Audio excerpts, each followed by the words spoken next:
Hello, today is what a lot of people call winter solstice.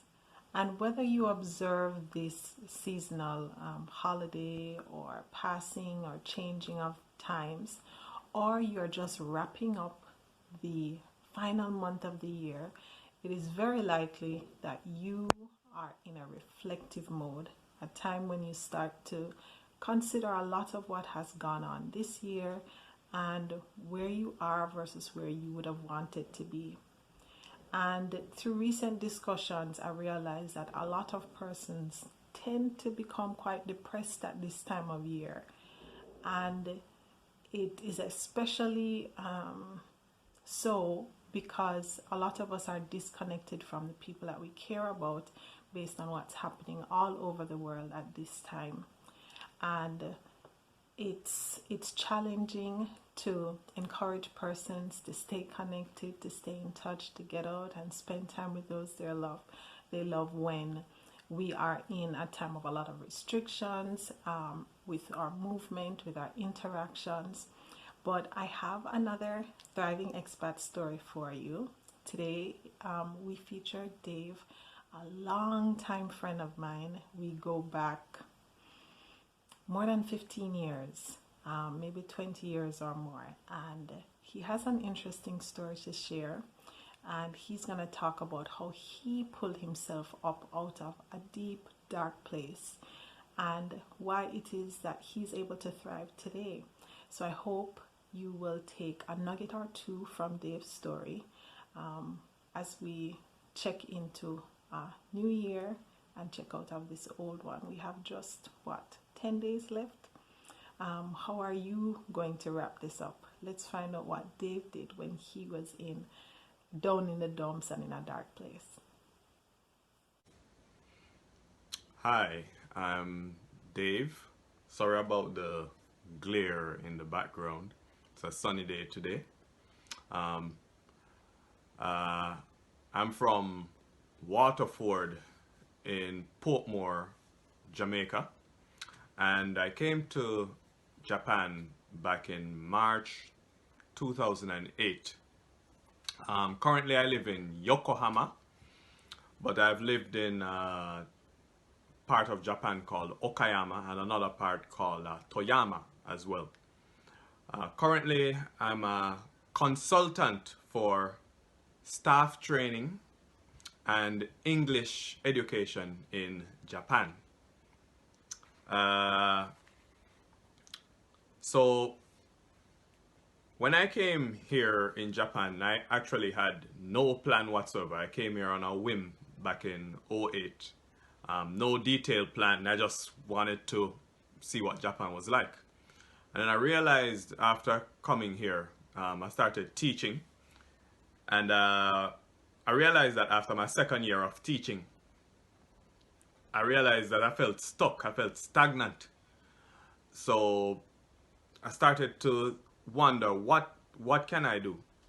And then 2010, I got in a little bit of some issues with some people in my local town, and actually fell into some kind of depression, a kind of little bit of depressive situation there. And I don't like to be down. I mean, it's a part of life, but I just don't like it. So I started doing some stuff to, lift myself out of this down period. And one of the things that I started to do was, I don't know where I found out about this, but I started reading this book called As a Man Thinketh. And I learned some stuff from it that I still apply to my life even to this day. And the basis of what it is saying is that keep a positive mindset, and if you continue to keep positivity will follow you. That's pretty much the what the book is saying. And another thing that it helped me with was like to make a plan for the future. So what I did was wrote down some things I wanted to achieve while I'm here in Japan, instead of just living and complaining and that kind of stuff. I wrote down 5 things that I wanted to achieve, and I wrote it on a piece of paper. Yeah. I wrote down that I wanted to write a book, I wanted to get married, I wanted to own a house, I wanted to have a business, and I wanted to complete a master's degree. I wrote down those 5 things, and I put it in my ceiling. And every day when I woke up, I looked at it. Every day I woke up, I looked at it. Until one day I just like, you know what? I'm going to start working on one of these things. And the first thing on the list was I wanted to write a book. And I just get at it straight away. I started like writing down the stuff that I wanted to do. And ended up writing a book in both Japanese and English. Of course, with some help from some Japanese friends. I wrote my first book back in 2010 while I was going through that little downtime, yeah? And actually, before you know it, in the space of say 5 years, 5, 6, 7 years, I actually achieved every single one of those things that I put on my list in the space of 5, 6, 7 years. I achieved everything. And it all starts with having that positive mindset. If you keep complaining about things, in my situation, if you keep complaining about things, it might not work. It might not work out. But keep that positive mindset and just make a plan and just do it. And you find out that before time, things like positivity just start following you. And that's just what happened with me, yeah? That's my story. Now, something that's very interesting about Dave's scenario that he didn't highlight was that he was pretty isolated during this time because he was in Japan, away from family, having trouble with friends, but with 2 key things: a positive mindset and a plan to get to where he wanted to be, to become the person he thought he needed to be happy.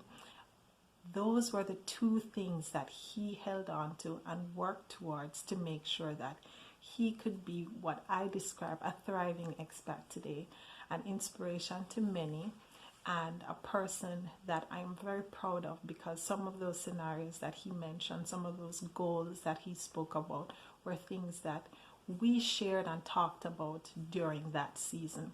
And it's always uplifting and motivating when you see someone come from one point and move to a better place.